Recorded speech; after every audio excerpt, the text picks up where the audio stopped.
Hey everybody, KC here. So it's nighttime, Scottsdale, Arizona. I've just finished having dinner and I need to get back to the hotel. But what I'm going to do is I'm going to call a Waymo. Waymo is the self-driving car division of Alphabet, which also owns Google. I'm going to call them. I'm going to see what happens. I've never done it before. I'm going to take you with me for the ride. So hang on. Okay, so here we are. And the Waymo is coming here. Okay, so I'm going to get in the car and I'll let you know how it goes.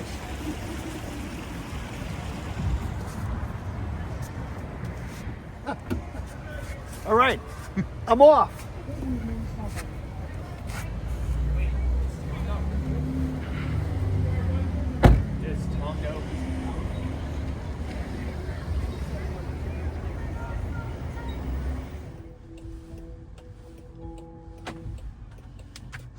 Hello from Waymo.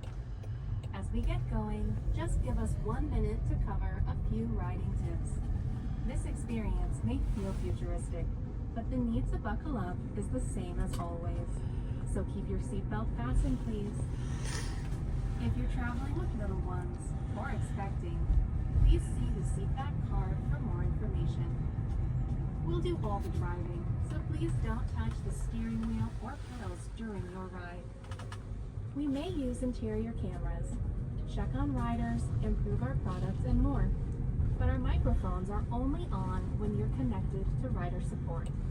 So sing your heart out. We can't hear you. You can also use the app or passenger screen to speak to a rider support agent at any time. In the rare case of an emergency, please keep your seatbelt fastened and remain in the car unless there's an urgent need to exit. Rider support will connect with you and provide assistance.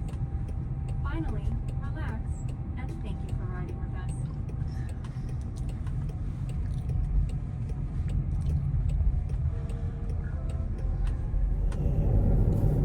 So I can't say that this isn't a little spooky. It is, but I have to say it's totally cool. I'm sitting in the front seat. There's nobody in the driver's seat, but I feel pretty relaxed about the whole thing. The car is, it's moving very smoothly. It seems to be cognizant of what's going on around it. It's a little strange, but I feel comfortable. And I think obviously that's what they have to go for, right? Is they have to go for rider comfort. So very, very interesting experience.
Now this particular stretch of road is pretty empty, so this is not a big deal. But in traffic, this car was very, very good. Navigating in and in between cars, making turns. It's fascinating. The speed limit here is 35. It's going 35. I have to say, it's a superior driving experience. I don't know how we do in a big city. But I have no reason to think that it couldn't work. This technology seems to be really, really smart.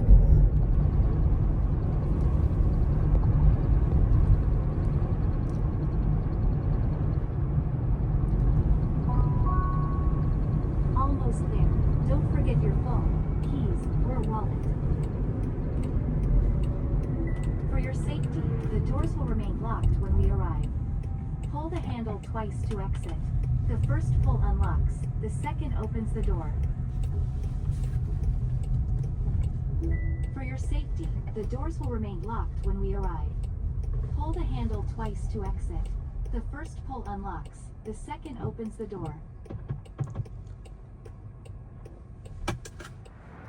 Well, that was a lot of fun. That was a really interesting ride. I have to say, I enjoyed it about as much as any cab driver, any cab ride that I've taken.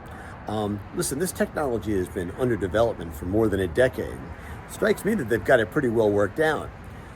I thought about the idea that I wasn't sure this would work in New York, but I know it's working in places like San Francisco, so there's no reason to think they can't expand to big cities effectively. I suppose if I were a cab driver, I'd be a little bit worried, but that's the reality of technology. Technology is going to replace people. And there's a lot of uses for this. It was interesting. At one point, I went here in Scottsdale, I went to an In-N-Out to get a double animal style, because I do that in markets where there's In-N-Out stores. And I noticed there were a bunch of kids. They'd taken a Waymo to In-N-Out. They were not old enough to drive. They got out, they went in, they got their burgers, they ordered another Waymo, and obviously it was going to take them home. Lots of applications. It is a great example of where technology takes us and where machines are going to be able to do the things that we won't necessarily need people to do in the future. Again, not great news if you're a cab driver, but if you're a rider, it could be very good news. Anyway, that's what's on my mind. And as always, I want to hear what's on your mind.